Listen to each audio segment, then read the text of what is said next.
दोस्तों, क्या आप जानते हैं कि महारथी कर्ण के दिव्यास्त्रों से अर्जुन को बचाने के लिए भगवान श्री कृष्ण जी ने कर्ण पर अपनी माया का प्रयोग किया था। जी हाँ दोस्तों, यह बात 100% सत्य है और इस बात का रहस्य घटोत्कच के वध पर स्वयं भगवान श्री कृष्ण जी ने सात्यकी को बताया था।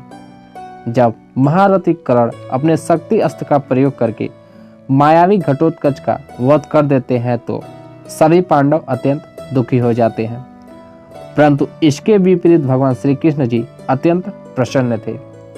उस समय सात्यकी भी वहां मौजूद थे।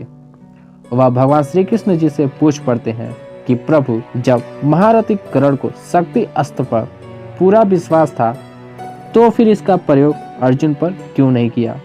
इंद्र के द्वारा दिया गया शक्ति अस्त्र अर्जुन का वध पल भर में कर सकता था, फिर भी कर्ण ने इसका प्रयोग क्यों नहीं किया? तब भगवान श्री कृष्ण जी कहते हैं, सात्यकी, इसके पीछे बहुत बड़ा रहस्य है जिसे आज तुम भी जान लो।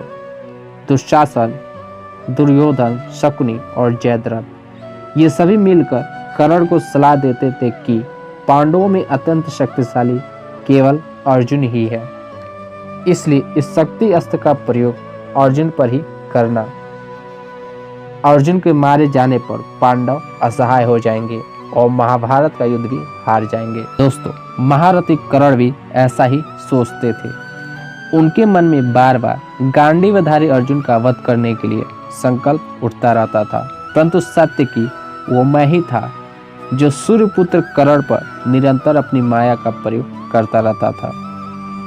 इसलिए चाहकर भी महारथी कर्ण अर्जुन पर शक्ति अस्त्र का प्रयोग नहीं कर पाते थे। वीरवर, वह शक्ति अर्जुन के लिए मृत्यु स्वरूप है।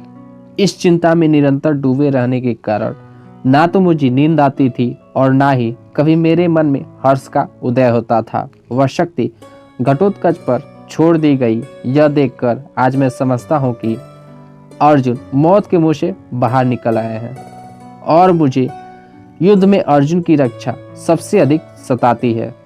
इतना तो मुझे अपने प्राणों की भी चिंता नहीं होती। इसलिए जैसे कोई मरकर लौट आया हो, उसी प्रकार कुंती पुत्र अर्जुन को देखकर आज मुझे बड़ा भारी हर्ष हुआ है और इसी उद्देश्य की पूर्ति के लिए मैंने कर्ण का सामना करने के लिए भीमपुत्र घटोत्कच को भेजा था। उसके सिवा दूसरा कोई रात्रि के समय सम्रांगण में महारथी कर्ण का सामना नहीं कर सकता था।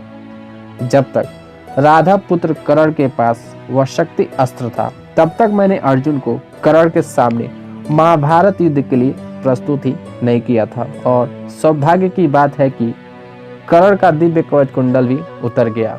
कर्ण कवच कुंडलों से संपन्न होता तो वह अकेला ही देवताओं सहित तीनों लोगों को जीत सकता था। दोस्तों, अगर भगवान श्री कृष्ण जी कर्ण पर अपनी माया का प्रयोग नहीं करते तो क्या अर्जुन की मृत्यु हो जाती? आप क्या सोचते हैं? इस बारे में हमें जरूर बताएं।